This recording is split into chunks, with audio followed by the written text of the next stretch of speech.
भारत एक कृषि प्रधान देश है।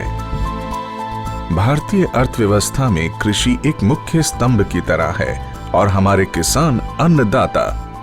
लेकिन कभी कभी प्रकृति के सख्त तेवर के कारण हमारे किसानों को उचित कृषि उत्पाद हासिल नहीं हो पाता। ऐसी स्थिति में उन्हें सुरक्षित रखने के लिए प्रधानमंत्री फसल बीमा योजना प्रदान की गई है।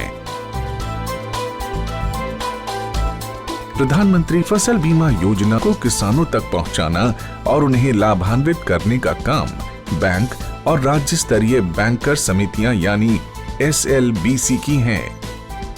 इनमें सार्वजनिक और निजी वाणिज्यिक बैंक के अलावा क्षेत्रीय, ग्रामीण, सहकारी बैंक के साथ साथ कई प्राथमिक कृषि सहकारी ऋण समितियों को भी शामिल किया गया है। इस योजना का लाभ उठाने के लिए किसानों का नामांकन जरूरी है।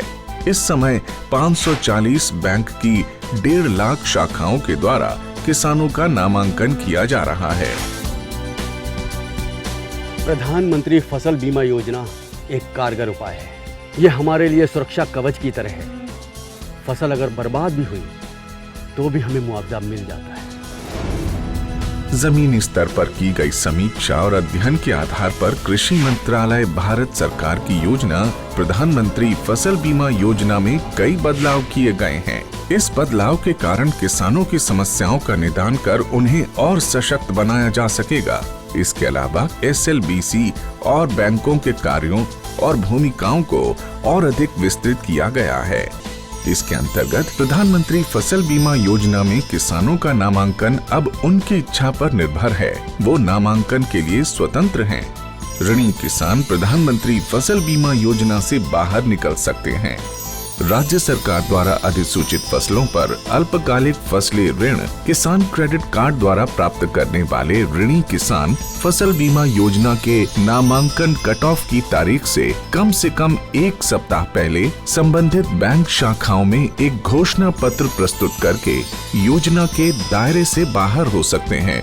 योजना के बेहतर कार्यान्वयन के लिए बैंकों के कार्यों में किसान अकाउंट के दावे का निपटान, ऋणी किसानों का प्रीमियम काटना और गैर ऋणी किसानों से प्रीमियम जमा करवाकर बीमा कंपनी को भेजना, राष्ट्रीय फसल बीमा पोर्टल पर किसानों के विवरण की अपलोडिंग, फसल हानि की समीक्षा को सुनिश्चित करना और किसानों की फसल हानि की सूचना बीमा कंपनी तक पहुंचाने का काम भी बैंकों के द्वारा ही किया जाएगा।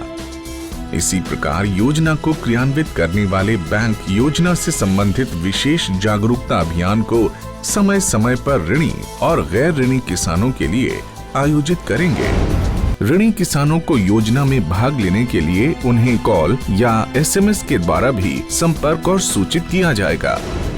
नामांकन की सुविधा के लिए जन धन खाता या बचत खाते का होना जरूरी है।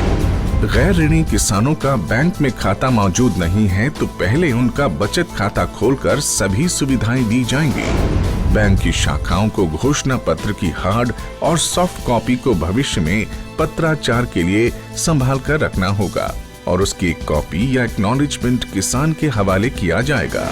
नामांकन के लिए कट ऑफ डेट से 2 दिन पहले तक बीमा के लिए फसल का नाम बदलने का प्रावधान होगा। बैंक की शाखाएं नेशनल क्रॉप इंश्योरेंस पोर्टल पर सभी विवरण भी दर्ज करेंगी। सभी किसानों और विशेष ऋणी किसानों के आधार नंबर को जांचकर बैंक द्वारा अपडेट किया जाएगा। राज्य और जिला अधिकारी संबंधित एजेंसी और बीमा कंपनी के समक्ष किसानों को शिकायतों की सुविधा प्रदान करने का काम भी बैंकों के द्वारा किया जाएगा। SLBC बैंकों के लिए स्थापित एक शीर्ष संस्था है। यह संस्था राज्य सरकार और भारत सरकार के साथ समन्वय स्थापित कर सदस्य बैंकों के द्वारा प्रधानमंत्री फसल बीमा योजना को क्रियान्वित कर भारत के किसानों को सशक्त करने का काम कर रही है और उसका सीधा लाभ हमारे देश के किसानों तक पहुंचाया जा रहा है। सशक्त किसान, देश की शान।